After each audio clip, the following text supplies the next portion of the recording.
السلام عليكم. كيف حالكم؟ إن شاء الله بخير. Okay, let us start our lecture today on chapter 11. This chapter deals with ethics and social responsibility. Ethics and social responsibility at the international level and what concerns the multinational corporations on this matter. Okay, all companies, anywhere, local or global or multinational, they have stakeholders to satisfy.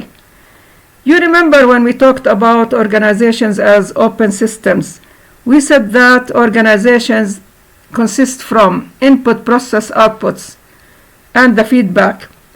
They are surrounded by an environment with so many factors, which reflects the complexity of the environment. Those factors contain the economic factors, social factors, technological factors, political, legal, and so on. Most importantly, what concerns the organization in specific, usually the people who are concerned about its operation.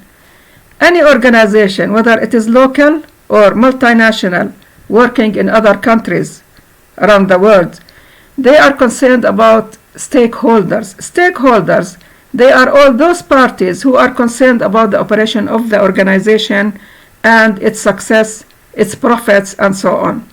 Among those, let us see who are the stakeholders of the companies. Shareholders. The shareholders, those who carry shares and stocks in the company. What do they want, the shareholders? What satisfies them? They want additional sale because more sale will be reflected in more profit and increased productivity of the organization. Moreover, inside stakeholders are the employees. They are concerned about the company and its success because they want higher compensation or higher income, and they want safe workplaces. The customers, those customers, they want high quality products as well as lower prices of the products. In general, the society at large is also among the stakeholders who are concerned about the operation of the company. What does the society want? They want the company to create more jobs for people, to fight unemployment. Moreover, they want increased corporate taxes because the government, they need taxes from the operations of the companies anywhere they are operating. More corporate support of social services because usually the government, they create social services and they provide social services for the people. If the company would help with such thing, providing social services, this would lift some of the burden of the shoulders of the government. Moreover, they want more trustworthy behavior by the company executive. Here, what we call ethical, moral standards of the work of the company. So it's very important to raise the issue of ethics and morality in the work of the organization, especially at the global level. Okay, let us give an example of a company which is a global company and very famous, successful company, which is General Electric. General Electric is an American company. It has so many locations all over the world. They have so many plants working to produce differentiated products in any field of operations. So, in 2005, General Electric, they thought that in order for us to produce something new to the people or to the society and our stakeholders, we should be concerned about something which is raised, and now it is the main concern of all companies all over the world, which is the environment. Usually we say clean environment, we say green environment, and so on. So they issued the topic of General Electric eco-imagination to reflect their concern about clean environment and green environment. What did they do in this regard? They created a greener company which reflect reducing greenhouse emission, doubling investment in research and development, and in clean technologies. Moreover, increasing revenues from the new technologies that they are producing. Reduce global water use because we have water scarcity all over the world. Keep public informed. Be open. Don't keep any information for yourself. Let people know about your operation and what you are doing. Moreover, General Electric felt that cleaner technology not only cleaned the environment, but also it strengthened its strategic position with such move. The question here is, if we would ask ourselves, can General Electric bring sufficient ecological and economic result to satisfy its constituency of customers, shareholders, the governments, and societies? What would your answer would be? Yes, right? So doing this, it will bring a good approach to the environment and to satisfy everybody from the stakeholders of General Electric.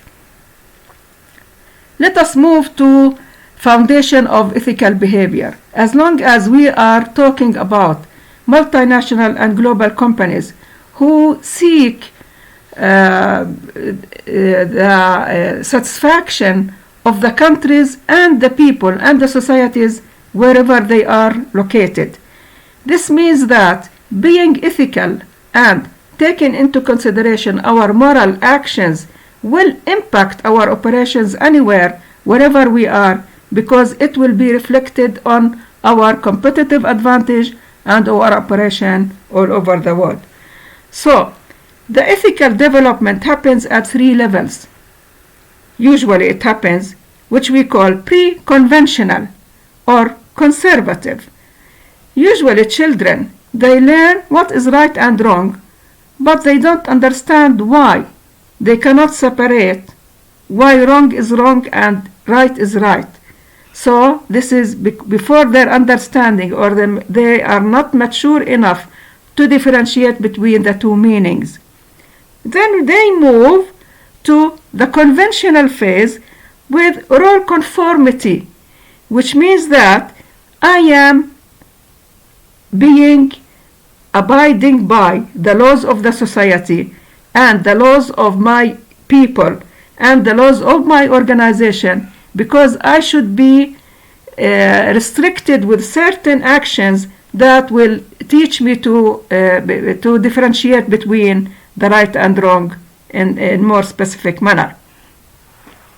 Third, final stage is the post-conventional, which concerns the autonomous or dependent principled ethical people when they internalize their ethical conduct and ethical behavior in a certain way.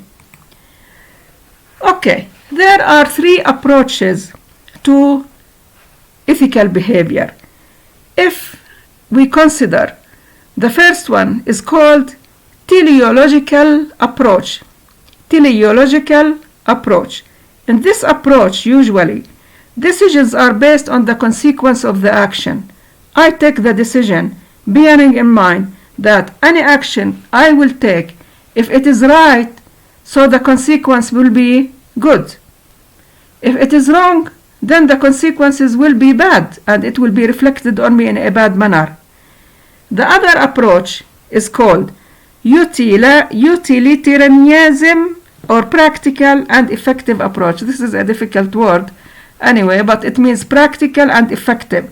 The action is right if it produces the great amount of good.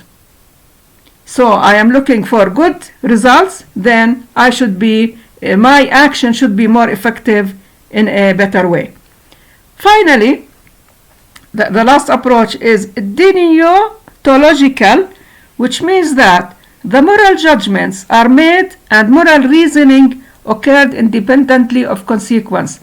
I will be morally ethical, and I will be more concerned about my actions without taking into consideration about the consequences of what will happen, which means that I should know that I should be ethical and I should keep away from doing harm things that concerns to harm people, to harm the environment, or to harm my colleagues in the organization, and so on.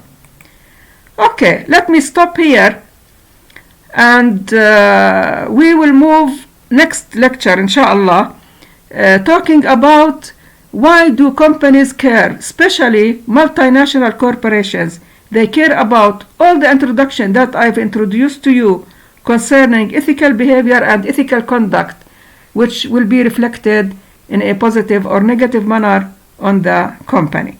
So see you, inshallah. We talk again on Wednesday, and we will discuss this topic further, which concerns multinational corporations and international business. So thank you, and bye-bye.